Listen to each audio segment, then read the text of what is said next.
A Passage to India by E.M. Forster.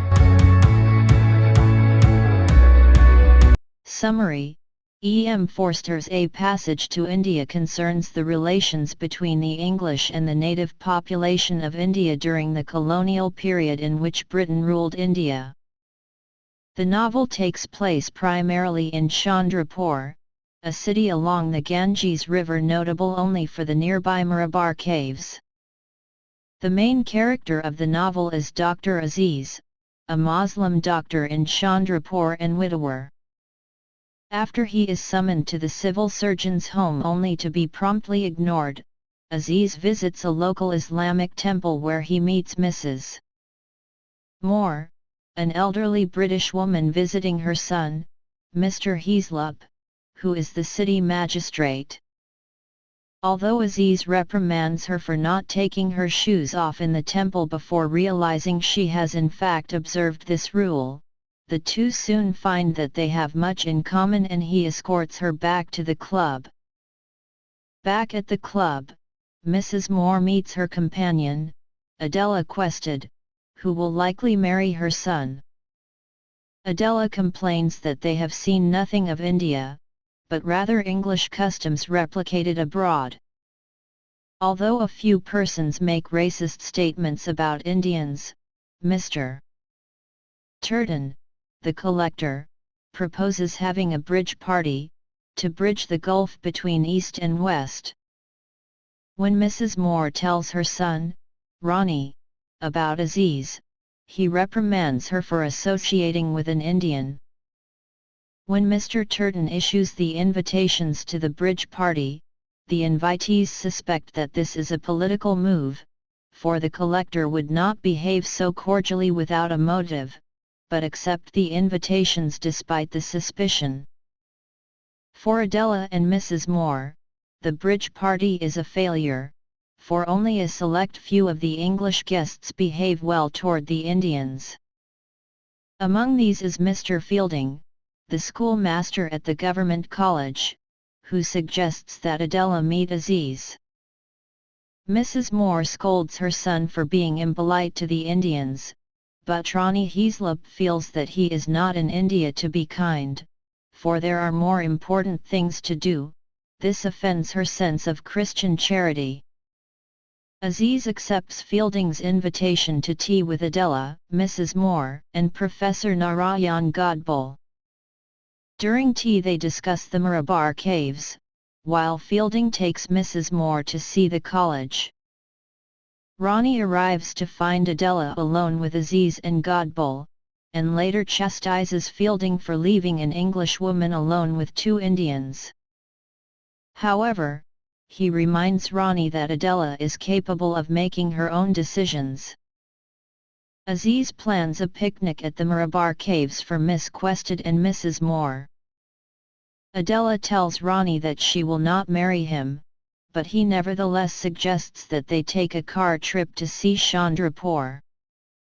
The Nawab Bahadur, an important local figure, agrees to take them.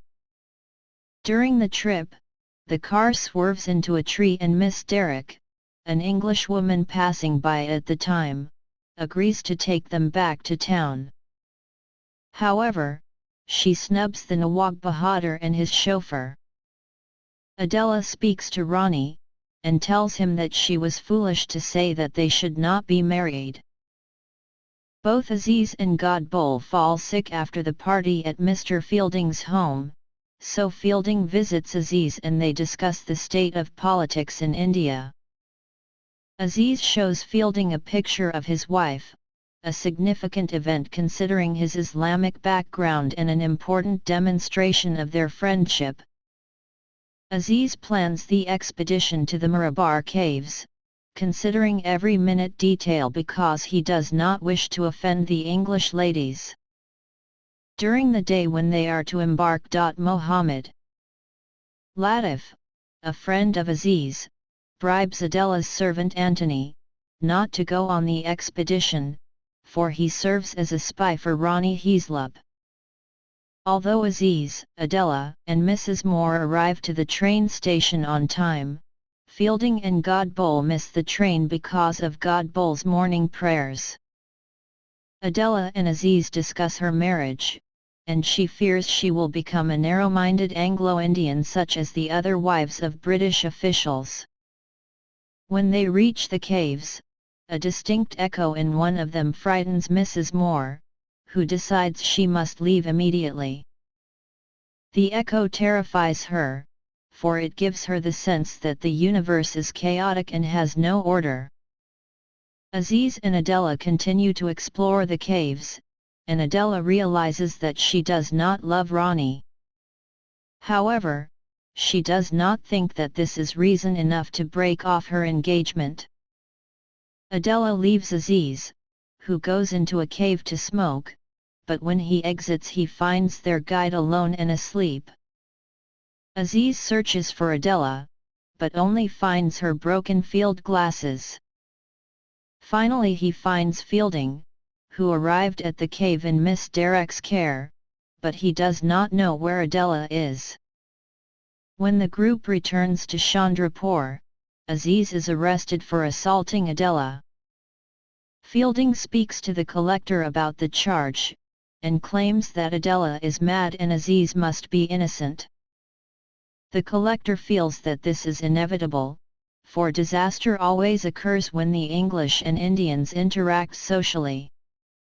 Fielding requests that he see Adela, but McBride, the police superintendent, denies this request.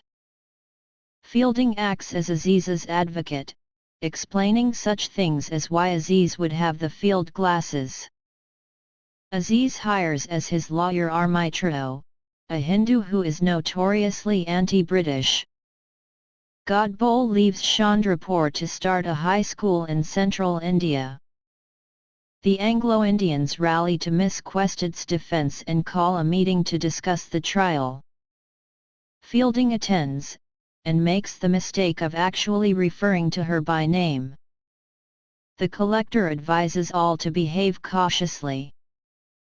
When Rani enters, Fielding does not stand as a sign of respect. Mr. Turton demands an apology, but Fielding merely resigns from the club and claims he will resign from his post if Aziz is found guilty. Adela remains in the McBride's bungalow, where the men are too respectful and the women too sympathetic. She wishes to see Mrs. Moore, who kept away. Rani tells her that Fielding wrote her a letter to her pleading Aziz's case. Adela admits to Rani that she has made a mistake and that Aziz is innocent. When Adela sees Mrs. Moore, she is morose and detached. She knows that Aziz is innocent and tells Adela that directly.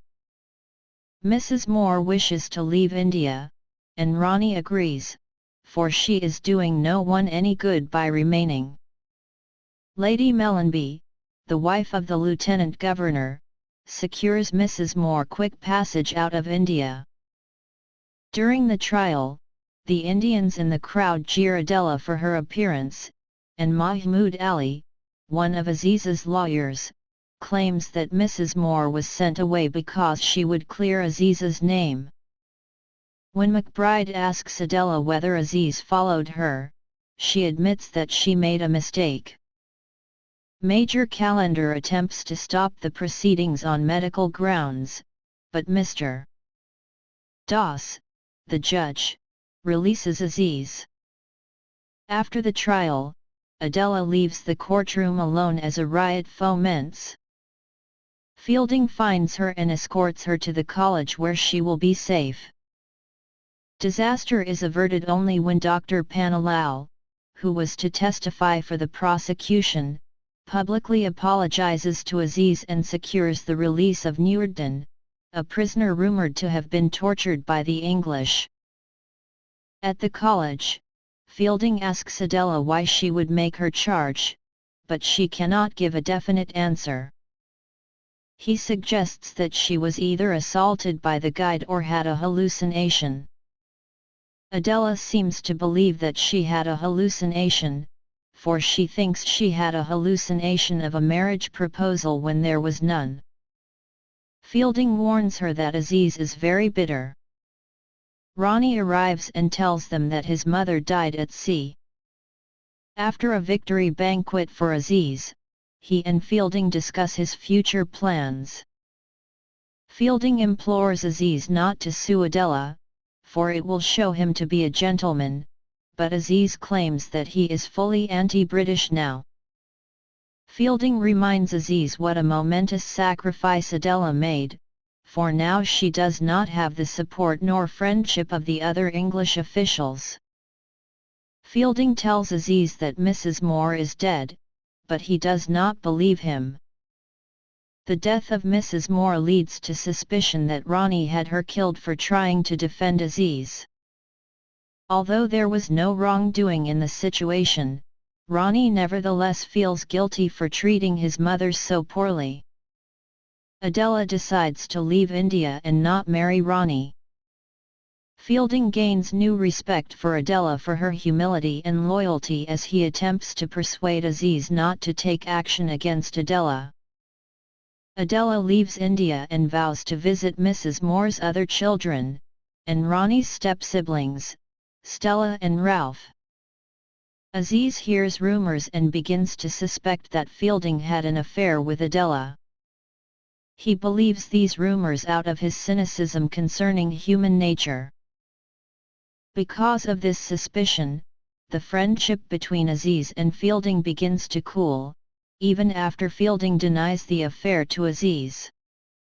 Fielding himself leaves Chandrapur to travel, while Aziz remains convinced that Fielding will marry Adela Quested. Forster resumes the novel sometime later in the town of Mao, where Godbole now works. Godbole currently takes part in a Hindu birthing ceremony with Aziz, who now works in this region. Fielding visits Mao, he has married, and Aziz assumes that his bride is Miss Quested. Aziz stopped corresponding with Fielding when he received a letter which stated that Fielding married someone Aziz knows. However, he did not marry Adela, as Aziz assumes, but rather Mrs. Moore's daughter, Stella. When Fielding meets with Aziz and clears up this misunderstanding, Aziz remains angry, for he has assumed for such a long time that Fielding married his enemy. Nevertheless, Aziz goes to the guest house where Fielding stays and finds Ralph Moore there. His anger at Fielding cools when Ralph invokes the memory of Mrs. Moore, and Aziz even takes Ralph boating on the river so that they can observe the local Hindu ceremonies.